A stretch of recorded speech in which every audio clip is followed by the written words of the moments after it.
আসসালামু আলাইকুম। এই যে যাকে দেখতে পাচ্ছেন ইনি হচ্ছে আমার বউ, আমার দাদি।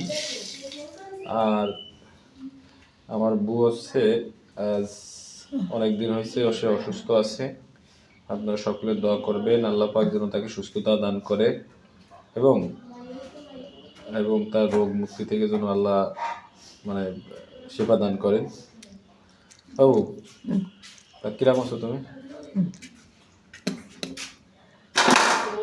হ্যাঁ, কিরাম আছো?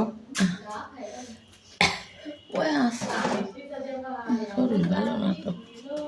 তাই প্রতিদিন দিন দুটো করে ডিম খাওয়াবো প্রত্যেক। আমার বউ ছোটকালে যখন ছোট ছিলাম তখন টাকা দিত 10 টাকা 20 টাকা। এখন দেখেন আমার বউ এখন আমার বউ আছে অসুস্থ পড়ে আছে। তো সবাই দোয়া করবেন দর্শক। আলহামদুলিল্লাহ, ভালো থাকবেন।